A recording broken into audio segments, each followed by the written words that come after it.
Il m'a brisé la jambe, lentement, en me regardant dans les yeux. Je le lui avais dit avant qu'il commence. Je lui avais dit « Tu vas la casser ». Il a continué.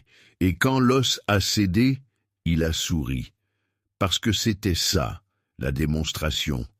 Parce qu'il pouvait. Je m'appelle Épictète. J'étais esclave. Et je vais vous dire quelque chose que vous n'avez peut-être pas envie d'entendre ce soir. Vous pensez que vous êtes libre. Vous ne l'êtes pas. Pas encore. Pas de la façon qui compte. Mais ce n'est pas une accusation, c'est une invitation. Parce que moi, avec une jambe brisée, enchaîné à Rome, appartenant légalement à un homme qui pouvait me tuer sans conséquence, moi, j'étais plus libre que la plupart des hommes qui marchaient dans les rues de cette ville. Et si vous restez jusqu'à la fin, vous allez comprendre pourquoi. Et surtout, vous allez comprendre ce que ça change pour vous, maintenant, ce soir, dans la vie que vous avez. Si vous avez déjà eu l'impression que votre vie appartient à quelqu'un d'autre, à votre travail, à l'opinion des autres, à des dettes, à des peurs que vous n'avez jamais choisies, ce que je vais vous dire est pour vous. Restez. Je suis né en Phrygie, une province de ce qu'on appelait l'Asie mineure. Je n'avais pas de titre, pas de terre, pas de nom qui comptait. Ce dont je me souviens de mon enfance, ce n'est pas grand-chose, mais il y a une chose que je n'ai jamais oubliée, l'odeur du pain que ma mère faisait le matin. Une chose simple, une chose à moi, une chose que personne ne pouvait me prendre, parce que personne ne savait qu'elle existait. Je l'ai gardée pendant des décennies, même à Rome, même dans les chaînes. Cette odeur-là n'appartenait à aucun maître.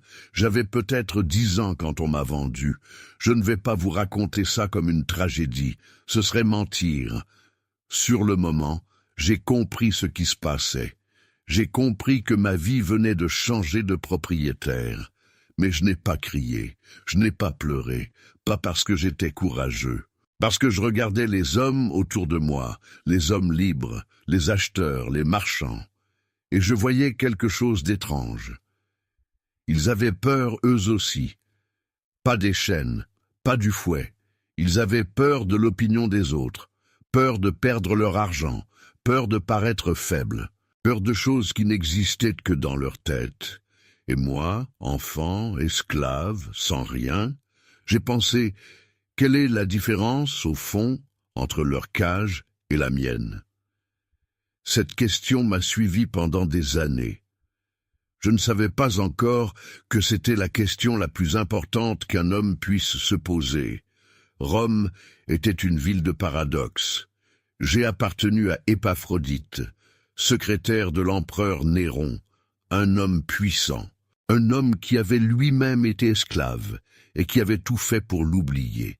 Ce genre d'homme est le plus dangereux, parce qu'il connaît exactement ce que ça fait, et il choisit de vous l'infliger quand même.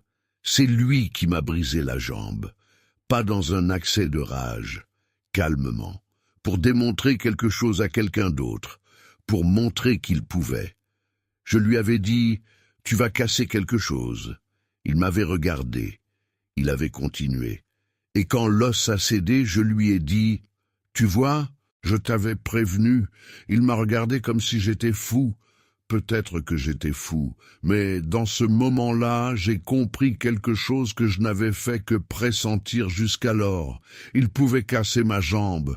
Il ne pouvait pas casser ce qui décidait comment je répondais à ça. Ça, c'était à moi. Ça l'avait toujours été. Et aucune loi romaine, aucun parchemin, aucune chaîne ne pouvait le lui transférer. Je vais m'arrêter ici une seconde, parce que je pourrais continuer à vous raconter ma vie comme une suite de souffrances surmontées. C'est une belle histoire, c'est une histoire confortable. Le sage qui sort de l'enfer avec la sagesse en main, mais ce serait vous mentir. La vérité, c'est que je n'ai pas compris tout de suite ce qui m'arrivait. La vérité, c'est qu'il y a eu des nuits à Rome où je ne savais pas si ce que je ressentais était de la philosophie ou simplement de la survie. des nuits où la distinction entre ce qui dépend de moi et ce qui n'en dépend pas était une idée trop abstraite pour le corps que j'avais. Il a fallu du temps.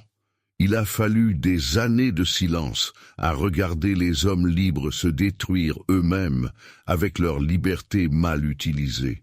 Des années à observer. Des années à comprendre que la souffrance ne suffit pas à rendre sage.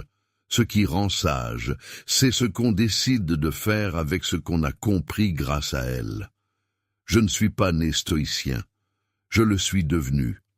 Brisé, à Rome, avec une jambe qui ne guérirait jamais tout à fait.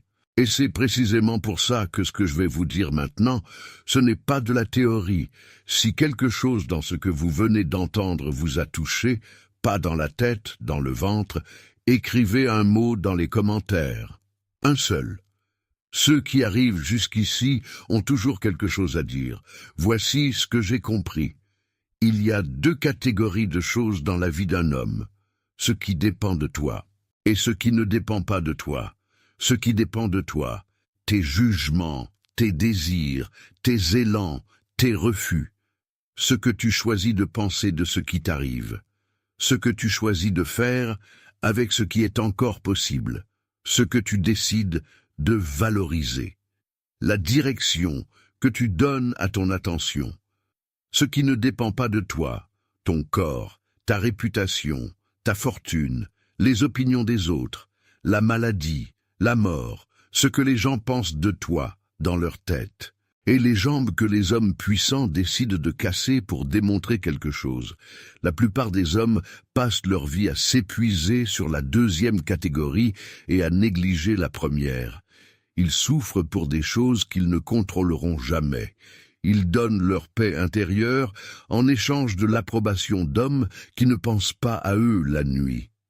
Moi, j'avais appris ça d'une façon que je ne vous souhaite pas. Mais je vous le transmets tel quel, parce que cette distinction, simple en apparence, brutale en pratique, est la seule vraie liberté qu'on ne puisse jamais vous confisquer, pas même en vous brisant la jambe. Il y avait un jeune homme à Nicopolis. Je m'y étais installé après que Domitien eut chassé les philosophes de Rome. Je n'avais pas protesté. Je n'avais pas supplié. On m'expulsait d'une ville. Ce n'était pas dans la catégorie des choses qui dépendent de moi. Alors je suis parti. Ce jeune homme est arrivé un matin en pleurant. Il avait perdu son poste. Son employeur l'avait remplacé. Il pensait que sa vie était finie. Je lui ai posé une question. Une seule. Est-ce que cette décision dépendait de toi? Il a dit non. Alors pourquoi pleures-tu pour quelque chose qui n'était pas à toi? Il m'a regardé comme si je venais de lui dire quelque chose d'absurde. Et puis, lentement, il a compris. Ce n'était pas son poste qui lui manquait. C'était l'illusion qu'il avait construite autour de ce poste. L'illusion que sa valeur venait de là, que sa liberté dépendait de ça. Il n'avait jamais été libre, pas parce qu'on l'avait enchaîné, parce qu'il s'était enchaîné lui-même à quelque chose d'extérieur. C'est ça, la vraie servitude, pas les chaînes qu'on vous met, celles que vous forgez vous-même, en croyant qu'elles vous appartiennent. Permettez-moi d'être direct avec vous maintenant. Vous vivez probablement dans un monde sans esclaves légaux. Vos chaînes ne se voient pas, mais elles existent. Elles s'appellent l'opinion des autres. Elles s'appellent la peur de décevoir. Elles s'appellent le besoin d'approbation, la dépendance au confort, la terreur du silence, l'incapacité à dire non à des gens qui ne méritent pas votre oui. Vous faites des choses que vous ne voulez pas faire pour des raisons qui n'ont jamais été les vôtres. Vous vous levez le matin pour des objectifs que quelqu'un d'autre a définis pour vous. Vous mesurez votre réussite avec un étalon qu'on vous a donné sans vous demander si vous le vouliez. Ce n'est pas une accusation, c'est un miroir. Moi, on m'avait enchaîné les mains, on ne m'avait pas enchaîné la pensée, vous, personne ne vous a enchaîné les mains. Mais regardez honnêtement ce que vous faites de votre pensée. La liberté intérieure ne s'obtient pas en changeant de travail, de ville, de relation. Elle s'obtient en comprenant une chose fondamentale.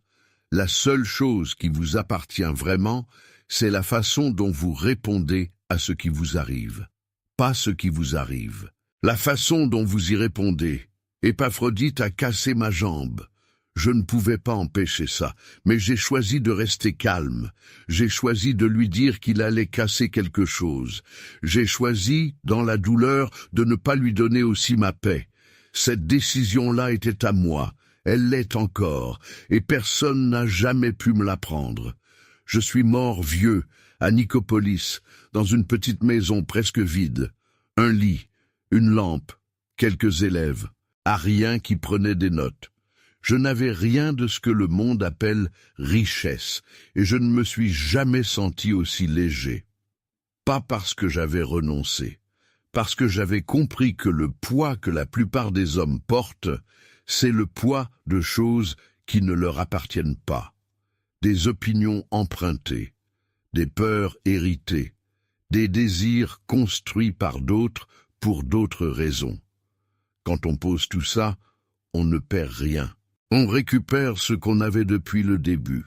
Je vous laisse avec une seule question, pas une question philosophique, une question pratique. Ce matin, en vous levant, à qui avez-vous appartenu ?